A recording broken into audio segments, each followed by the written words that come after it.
کا آغاز ہوگا جس کی راست سرپرستی شہزاد غوث اعظم حضرت سید شاہ نجم الدین قادری الجیلانی ثاقب پاشا صاحب قبلہ متضلل علی خطیب امریکہ کر رہے ہیں، اور جس کی نگرانی حضرت سید شاہ حامد حسین شسائی صاحب صدر کل ہند سنی علماء بورڈ کر رہے ہیں۔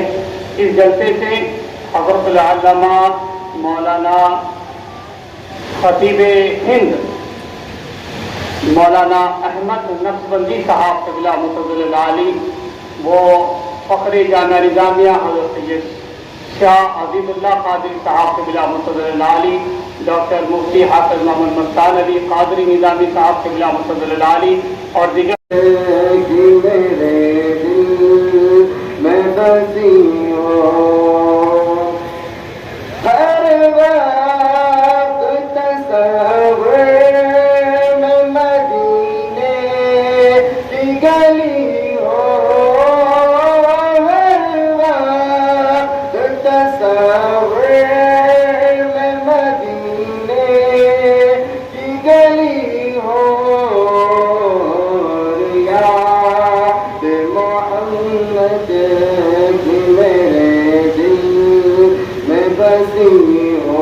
الصلاة والسلام على من لا نبي بعده. أما بعد فأعوذ بالله من الشيطان الرجيم. بسم الله الرحمن الرحيم. وكيف تكفرون وأنتم تتلى عليكم آيات الله وفيكم رسوله. وقال عز وجل في مقام آخر: قد جاءكم من الله نور وكتاب مبين. صدق الله مولانا العظيم وبلغنا رسوله النبي الكريم ونحن على ذلك لمن الشاهدين والشاكرين والحمد لله رب العالمين. جی محمد سے وفا تو نے تو ہم تیرے ہیں، یہ جہاں چیز ہے کیا لوح و قلم تیرے ہیں.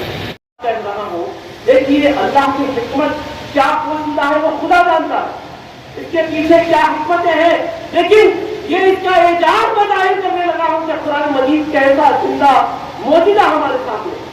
عزیزان من، اللہ تبارک و تعالیٰ نے قرآن مجید کے اندر جب سوروں کی ترتیب دی نا تو یہ کہہ سکتا ہے کیا بات ہے بھائی، پہلے سورے میں 7 آیات، دوسرے میں 200 چلر، تیسرے میں کچھ اور، چوتھے میں کچھ اور، آخر یہ ایسا لگتا ہے کہ بڑے بڑے سوروں کو پہلے لگا دیا گیا اور یہ ڈسینڈنگ آرڈر ہے.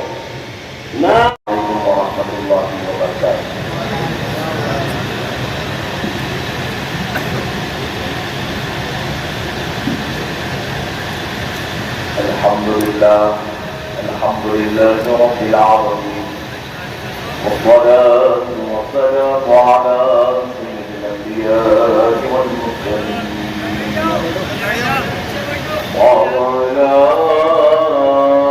آله وصحبه أجمعين الأكرمين. أشهد أن لا إله إلا الله وحده لا شريك له، وأشهد أن سيدنا ونبينا ومولانا محمدا عبده ورسوله. أما بعد فأعوذ بالله من الشيطان الرجيم. بسم الله الرحمن الرحيم. هو شفاء ورحمة للمؤمنين ولا يزيد الظالمين إلا خسارا.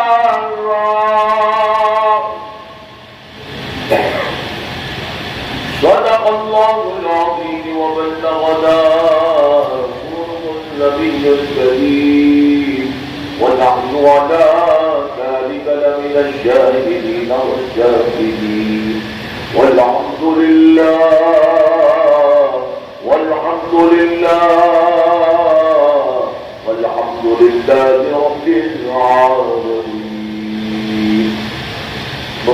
سامعین کرام معزز بالخصوص اسٹیج پر جلوہ افروز جلیل القدر علماء کرام خطباء کرام دانشوران قوم و ملت محبان اہل سنت غلامان غوث اعظم و غلامان ولی نواز، یہ ہماری خوش نصیبی ہے کہ آج کے ہمارے بابرکت اجلاس میں استاد الاساتذہ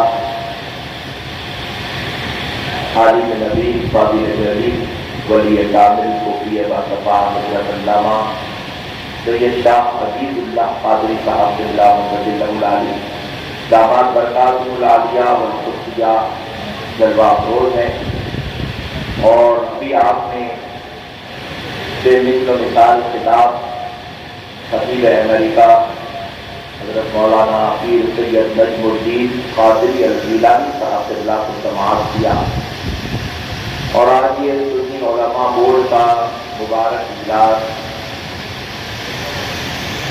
جس سے یہ اولڈ سٹی کی ایک ایک گلی میں ایک ایک اللہ کا ولی رہتا ہے، یہ اولڈ سٹی کی ایک ایک گلی میں ایک ایک آدمی ربانی رہتا ہے۔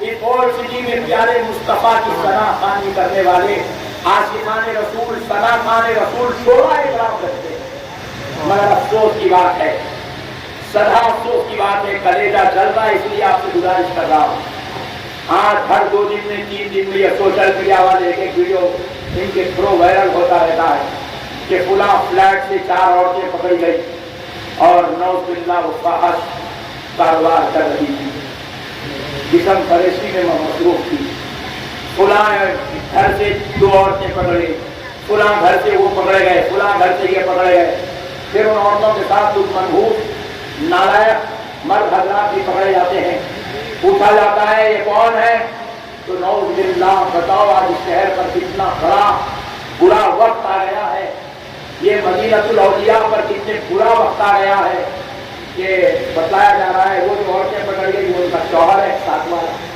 جو اپنی بیوی سے کاروبار کر رہا ہے، کسی کا بھائی ہے جو نعوذ باللہ اپنی بہن سے کاروبار کر رہا ہے۔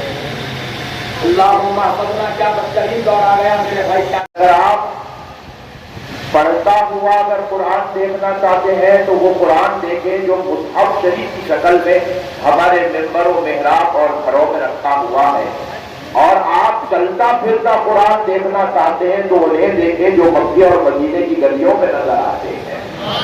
معزز سامعین اکرام، حضرت عائشہ صدیقہ رضی اللہ تعالیٰ عنہا کے دربار میں در اقدس پر حضرت جابر رضی اللہ تعالیٰ عنہ تشریف لائے، اور حضرت جابر عرض کرنے لگے اے عائشہ، اے ام المومنین، آپ ہمیں رسول اللہ صلی اللہ تعالیٰ علیہ وسلم کے اخلاق کے تعلق سے کچھ بیان فرمائیے کہ حضور کے اخلاق کیسے تھے، حضور کے اخلاق کیسے تھے۔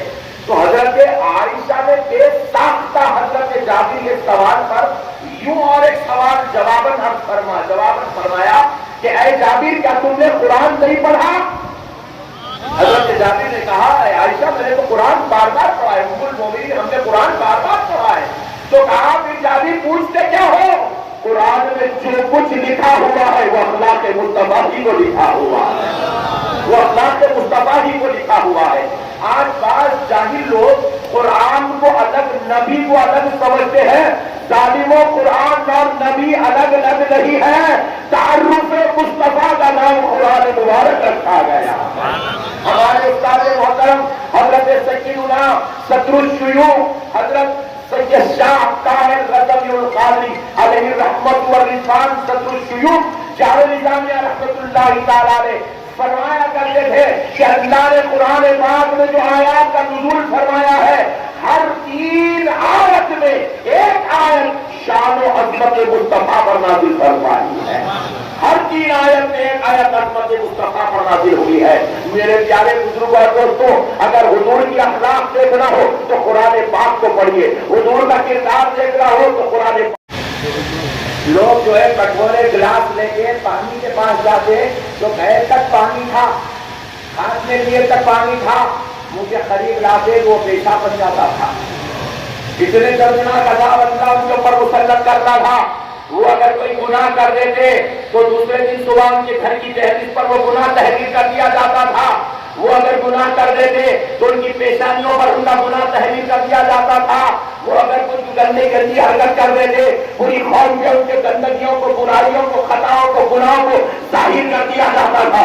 مگر اللہ اکبر کبیرہ، اب ذرا غور کرو مسلمانوں، یہاں پر ہم گناہ گار بھی ہیں، خطا کار بھی ہیں، سیاہ کار بھی ہیں. آج اس امت میں کیسے کیسے گناہ ہو رہے ہیں، کیسی غلطیاں ہو رہی ہیں، کیسی کاریاں بدکاریاں ہو رہی ہیں. ارے کسی اور طرف جانے کی ضرورت نہیں ہے، صرف اپنے شہر حیدرآباد کو دیکھ لو جو ایک مدینہ الاولیاء ہے، یہ جو علم کا مرکز ہے، یہ علماء کی آواز کا ہے، یہ اکالیس وراؤں کا شہر ہے، یہ بادشاہوں کی نگری ہے، یہ اللہ والوں کا محکمہ ہے. مگر آج اس کو لوگوں نے گناہوں کا مرکز بنا دیا ہے، خطاؤں کا مرکز بنا دیا ہے، ضلالت و شرارت کا مرکز بنا دیا ہے. رمضان جیسے مقدس مہینے میں ظالم قوم اپنے بوڑھوں کا قتل کرتے ہوئے نظر آ رہی ہے، اتنا بدترین بنا دیا. مگر مسلمانوں ذرا غور کرو، پھر بھی اللہ کا عذاب نہیں آ رہا ہے. برابر جمعہ مسجدوں میں ہوتا ہوا نظر آ رہا ہے، برابر تراویح ہوتی ہوئی نظر آ رہی ہے، برابر جو ہے روزہ افطار نظر آ رہا ہے، برابر سحر افطار نظر آ رہا ہے، برابر لوگ جو ہے زندگی گزارتے ہوئے نظر آ رہے ہیں، بیوی بچوں میں خوش نظر آ رہے ہیں، خاندان قبیلہ والوں کے ساتھ موج مستی میں نظر آ رہے ہیں. اللہ کا عذاب نہیں آ رہا ہے، نہ طوفان آ رہا ہے، نہ زلزلے آ رہے ہیں، نہ عذاب آ رہا ہے، نہ اللہ زمین سے آسمان کی طرف اٹھا کر پٹک رہا ہے، نہ پانی کو پیشاب بنا کر پلا رہا ہے. ہم نے گناہ تھا یا گناہگار ہے، عذاب نہیں آ رہا ہے. بات کیا ہے تو رب قرآن میں فرماتا ہے وما کان اللہ لیعذبہم وانت فیہم. اے میرے محبوب آپ ان کے بیچوں بیچ ہیں تو میں ان کو عذاب کیسے دے سکتا ہوں؟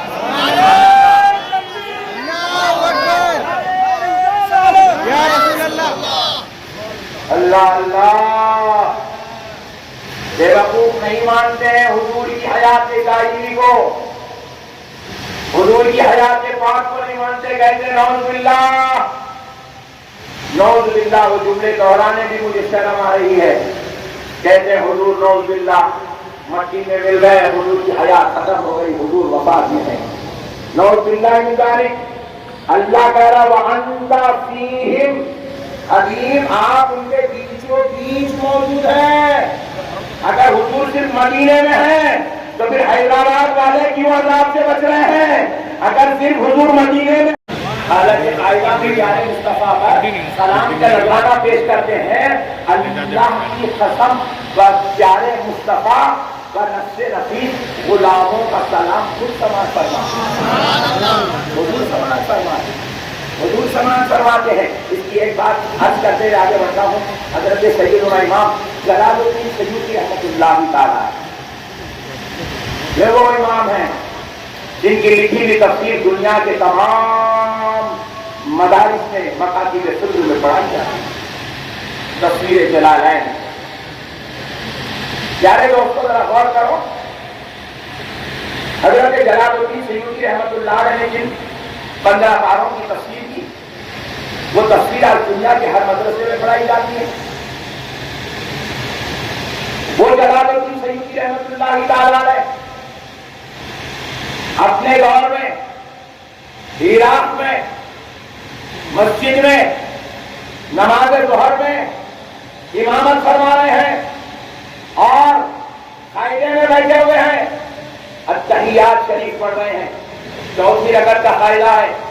حضرت جلال الدین سیوطی رحمۃ اللہ تعالیٰ علیہ چوتھی رکعت میں التحیات شریف پڑھنے کے بعد درود ابراہیم وغیرہ کا جو مرحلہ ہوتا ہے اس کے بعد جو سلام پھیرتے ہیں، حضرت سلام نہیں پھیر رہے، سلام نہیں پھیر رہے.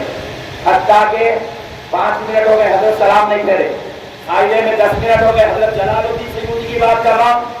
کوئی آج کل کے مولوی صاحب امام جلال الدین سیوطی جن کی لکھی ہوئی کتاب دارالعلوم دیوبند میں بھی پڑھائی جاتی ہے، وہ جلال الدین سیوطی رحمۃ اللہ علیہ سلام نہیں پھیر رہے ہیں. 15 منٹ ہو گئے، آدھا گھنٹہ ہو گیا، 1 گھنٹہ ہو گیا، 2 گھنٹے ہو گئے، سلام نہیں پھیر رہے. بیٹھے قاعدے میں سلام نہیں پھیر رہے. بعض لوگوں کو خیال آیا اللہ اکبر، لقمے کی ضرورت ہے، اللہ اکبر، اللہ اکبر، لقمے لگا رہے ہیں، حضرت اس کا لقمہ نہیں لے رہے۔ پھر خیال آیا کہ شاید نماز میں حضرت کا انتقال ہو گیا، اللہ اکبر، اتنی تاثیر ہو گئی، قاعدہ اتنا طویل ہو گیا، لوگوں کو خیال آیا کہ شاید حضرت کا انتقال ہو گیا۔ اب ذرا سوچو مسلمان، اس کے بعد وہ پیچھے سے جو لوگ تھے وہ نماز چھوڑ کے جانے لگے، وہ ادھر سے نکل گئے، ادھر سے لے کے نماز چھوڑ کے نکلنے لگے، وہ پورے چلے گئے، مگر جو ساتھ میں خاص لوگ تھے وہ حضرت کی کیفیت سے واقف تھے، وہ لوگ خاموش بیٹھے ہوئے۔ اب حتیٰ کہ اب جو ہے ظہر کی نماز کا وقت ختم ہونے آیا، اتنا لمبا طویل پیدا ہو گیا۔ اب اس کے بعد حضرت خدا جو ہے کہتے ہیں السلام علیکم ورحمۃ اللہ، السلام علیکم ورحمۃ اللہ، سلام کہہ رہے نماز ختم۔ جب چھوٹے تھے اس مسجد میں آتے تھے مدرسے سے نماز پڑھنے کے لیے، تو پہلی صف کے اندر بڑے بڑے جلیل القدر اولیاء، اپنے وقت کے افضال، اپنے وقت کے قطب، اپنے وقت کے بڑے بڑے علماء، محدثین، مفسرین، اساتذہ، الحمدللہ اس مسجد کی پہلی صف میں نماز پڑھتے ہیں۔ آج اللہ کے لال اللہ کو پیارے ہو گئے، آج ہم پہلی صف میں بیٹھے تو ہمیں شرمندگی محسوس ہو رہی۔ اللہ یہ کیسا وقت آ گیا کہ جن صفوں میں تیرے پیارے نور و انوار کے تجلیات پانے والے بیٹھتے تھے، آج پہلی صف میں مجھ جیسے گناہگار، خطاکار، سیاکار انسان بیٹھا ہوا ہے۔ اے پروردگارا، یہ مسجد اور یہ شہر، اس کی حفاظت تیری ذمہ داری ہے، مولا تو ہمارے شہر کی حفاظت کرنا۔ میرے دوستوں،